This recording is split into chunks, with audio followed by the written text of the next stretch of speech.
Hey everyone, and welcome. Today we're diving into a really powerful idea that completely redraws the map of world politics. It's called post-colonialism, and it's a lens that challenges us to see way beyond the obvious and ask some pretty deep questions about how power really works. So, think about the last big international news story you saw. A trade dispute, a conflict, whatever it was. Did you get the feeling that you were seeing the complete picture? Well, post-colonialism suggests that to truly get what's going on, we have to look past the headlines and dig into the history that's simmering just below the surface. You know, for a long time, the study of international relations, or IR, has been dominated by a few big theories. They tend to paint this picture of the world as a kind of giant chessboard where all the countries are just pieces, constantly competing for power and security. But what if that picture is, well, incomplete? What if it's missing some of the most important parts of the story? Okay, let's get into it. Here's what we've got on tap. First, we'll look at that standard map of power and see what it leaves out. Then, we'll get into the three waves of post-colonial thought. After that, we'll talk about how ideas literally create the world around us. We'll connect all these dots with race, gender, and class, and finally, wrap up with how this helps us redraw our own worldview. All right, first section, a limited map of power. So what is the standard story of international relations missing? What's left out of the frame? Well, here's the thing. That traditional state versus state view, it almost has a kind of historical amnesia. It tends to forget about the deep, long-lasting legacies of empire, of colonialism, of race. Post-colonialism's main argument is that you simply cannot understand the world today without understanding how the hierarchies of yesterday, the colonizer and the colonized, the West and the rest, are still shaping everything. So where did this powerful critique come from? That brings us to post-colonialism itself.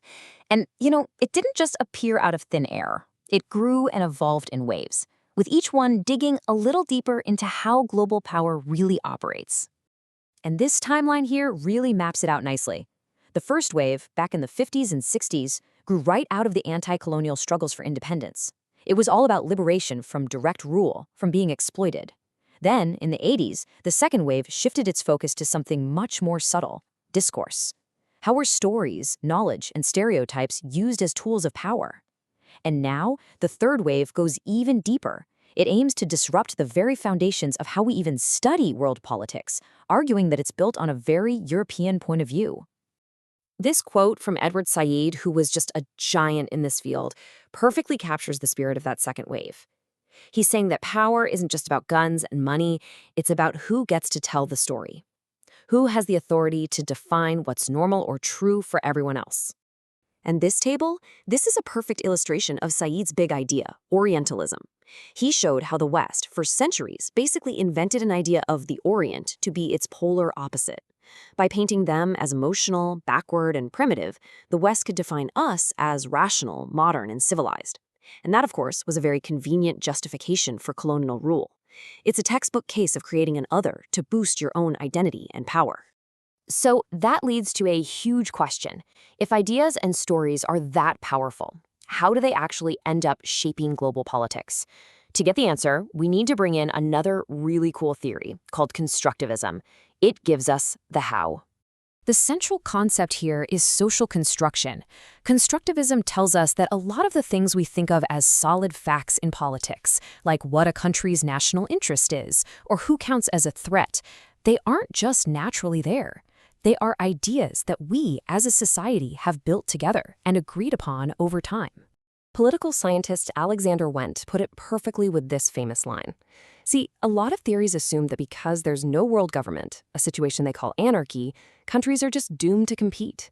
But Wendt said, hold on a minute. Anarchy itself doesn't mean anything. It's an empty box.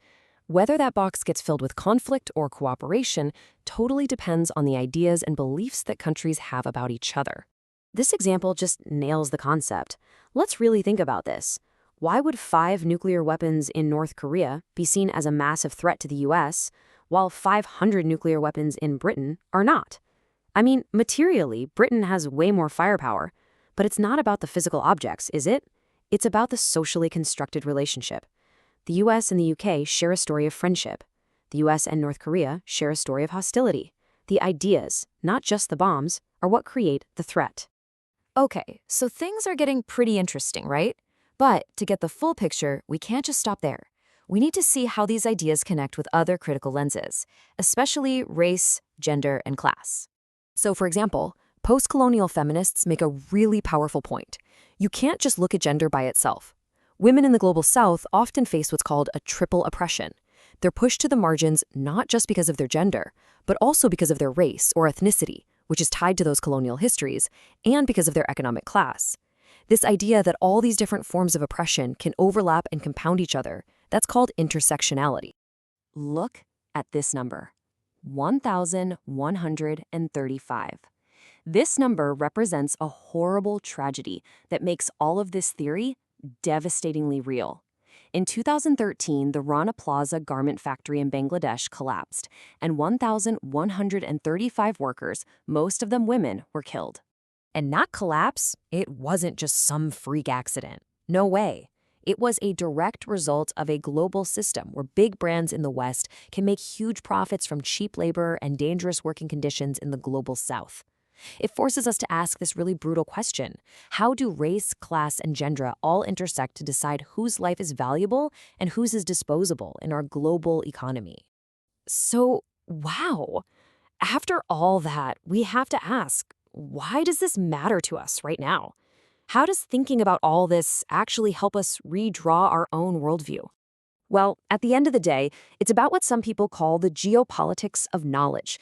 That's a fancy term for becoming a more critical thinker about the information we consume every single day. It means we have to constantly ask, who is telling this story?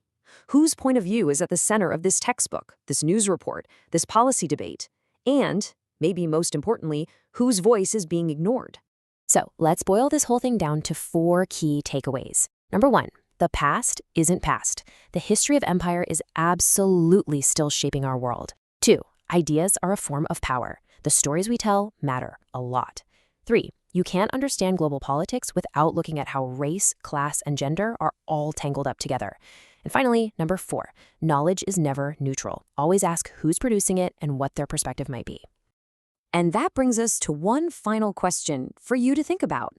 The next time you look at a map of the world or read an article about some global event, just ask yourself, what stories are missing from this picture?